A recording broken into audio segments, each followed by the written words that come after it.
Le drone américain abattu en mer Noire mardi ravive les tensions entre Washington et Moscou. La Maison-Blanche a convoqué l'ambassadeur russe. Vladimir Poutine rencontre Bachar al-Assad ce mercredi à Moscou. Les deux dirigeants veulent consolider leurs relations et former une nouvelle alliance avec la Turquie. Alors que Berlin continue de soutenir militairement l'Ukraine, des députés allemands critiquent le manque d'investissement dans leur propre armée. La Commission européenne souhaite favoriser les contrats à long terme pour limiter les prix de l'électricité, mais ne veut pas d'un découplage avec le gaz. La tension entre Washington et Moscou est montée d'un cran ces dernières heures. Mardi soir, l'aviation russe aurait intercepté et abattu un drone américain au-dessus de la mer Noire, selon la Maison-Blanche. Le gouvernement américain a qualifié l'incident d'irréfléchi et non professionnel.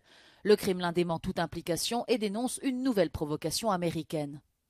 What we saw again were fighter aircraft dumping fuel in front of this UAV and then getting so close to the aircraft that it actually damaged the propeller on the MQ-9. Because of the damage, we were in a position to have to essentially crash it into the Black Sea. C'est la première fois depuis le début du conflit qu'un pays de l'OTAN reconnaît perdre un équipement dans cette région hautement inflammable. La Maison-Blanche a convoqué l'ambassadeur russe aux États-Unis. This drone can carry 1,700 kilos of explosives. This drone can carry a few bombs. You see that what will be the reaction of United States if you see such Russian drone very close, for example, to San Francisco or New York? What will be reaction of United States? For me, it's clear. Le ciel de la mer Noire est le théâtre d'interactions régulières entre les drones des pays de l'OTAN et les forces armées russes. Selon le Pentagone, d'autres incidents de ce genre pourraient conduire à une escalade involontaire.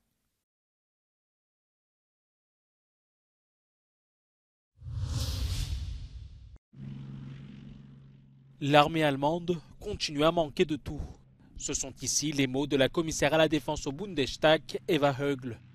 Ce mardi, lors de la présentation de son rapport annuel sur l'armée allemande, la députée a affirmé que pas un seul euro du fonds de 100 milliards d'euros approuvé par le Parlement n'avait été dépensé.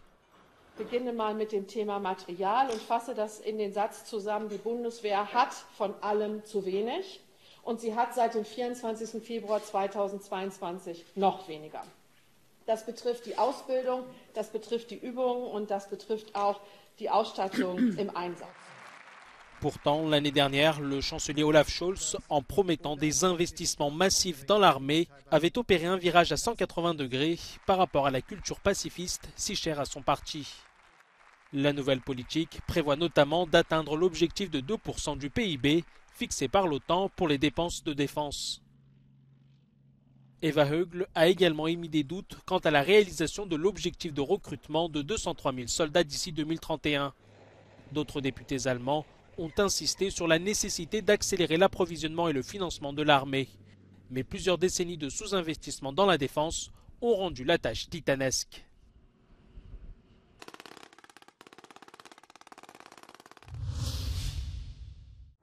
Le principal monastère orthodoxe d'Ukraine est au cœur de nouvelles tensions en pleine invasion russe. Les moines orthodoxes du monastère du Lord des Grottes de Kiev luttent contre leur expulsion. Vendredi dernier, le gouvernement ukrainien a annoncé la résiliation du bail qui permettait à cette église de louer gratuitement une partie du monastère. Historiquement rattachée au patriarcat de Moscou, l'église avait pourtant annoncé l'année dernière la rupture de ses liens avec la Russie. Mais Kiev ne reconnaît pas la décision, estimant qu'elle reste de facto dépendante de l'église russe.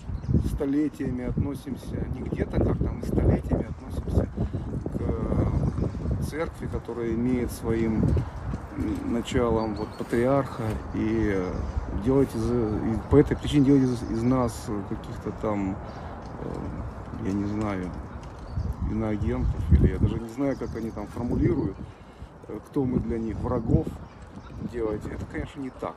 Это неправда. Это наш народ, это наша земля. И это наша лавра, которая наша. Dans une vidéo publiée lundi, le chef du monastère, le métropolite Pavlo Lebid, a déclaré qu'il n'avait aucune intention de déménager, même si le bail était résilié. En 2018, les représentants des confessions orthodoxes d'Ukraine avaient acté la création d'une église indépendante de la tutelle religieuse russe.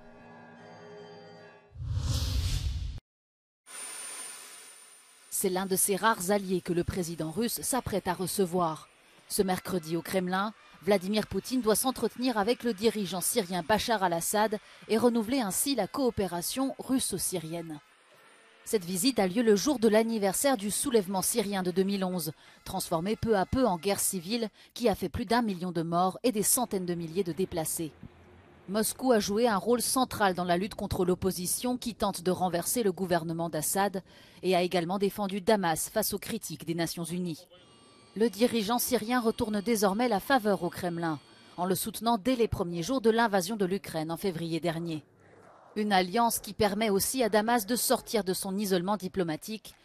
Ces derniers mois, Moscou intensifie ses efforts pour rétablir les liens entre la Turquie et la Syrie. Les trois pays souhaiteraient lutter ensemble contre la menace terroriste dans la région.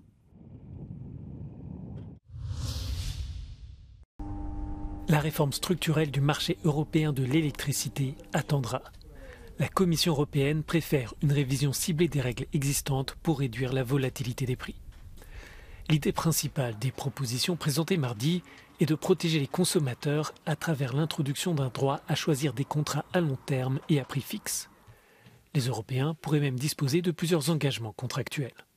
Consumers should also have a right to opt for less risky options. That means fixed price contracts, and this is the part of the proposal. On top of that, we will argue that consumers should have a right for several contracts so that they can, for example, cover their consumption with fixed price, but charge their electric vehicle at these hours when prices are low based on flexible contract.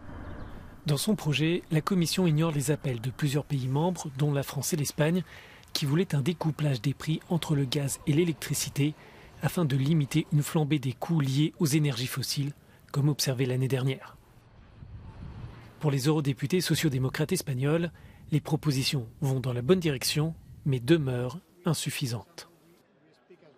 Creo que podemos ser más ambiciosos, mejorarla, trabajando conjuntamente y hacer unas propuestas que vayan en la dirección correcta a la hora de dar una señal muy importante, y es que las renovables deben ser las que acaben marcando el precio en el futuro de la Unión Europea, el precio de la electricidad, pero además que esas renovables reciban una remuneración suficiente que las haga rentables y que permita seguir invirtiendo en ellas.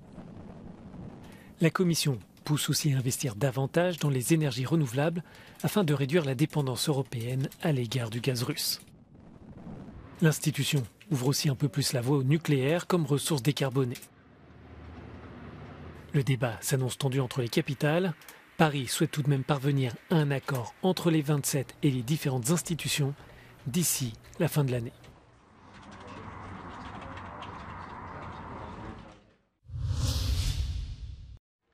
Un bloc de béton de 3 mètres de long sur 2 mètres de large se dresse en plein Paris, juste derrière le palais du Louvre. Il s'agit de la réplique exacte d'une CISO, la cellule d'isolement dans laquelle est emprisonné Alexeï Navalny, dans une colonie pénitentiaire de haute sécurité. La CISO est la punition la plus sévère de l'univers carcéral russe. Navalny y est régulièrement envoyé pour des motifs absurdes selon ses soutiens, qui veulent ainsi attirer l'attention sur le sort de l'opposant russe emprisonné depuis 2021. Balayé à Anfield lors du match aller, Liverpool devra réaliser un exploit face au Real Madrid de Carlo Ancelotti ce soir à l'occasion des huitièmes de finale de la Ligue des Champions. Il y a 3 semaines, les Madrilènes s'étaient imposés 5-2 en Angleterre avec notamment un doublé de Karim Benzema qui, tout comme son compatriote Ferland Mendy, fera son retour. David Alaba, blessé au match aller, sera a priori le seul absent côté merengue, tandis que Jürgen Klopp devra composer sans Luis Diaz, Jordan Henderson et Stefan Bajcetic. Malgré le retard de son équipe, l'entraîneur des Reds a tout de même envie d'y croire. If there is only 1% chance, I would like to give it a try. So we are here. to play an extremely strong opponent and try to win the game tomorrow. And as difficult as it is, that's probably possible. Not likely, but possible. De son côté, Naples, vainqueur 2-0 à l'aller en Allemagne, aura à cœur de confirmer à domicile face à Francfort. À moins d'un exploit des hommes d'Oliver Glasner, le club italien guidé par un Luciano Spalletti en pleine réussite cette saison devrait atteindre pour la première fois de son histoire les quarts de finale de la Ligue des Champions.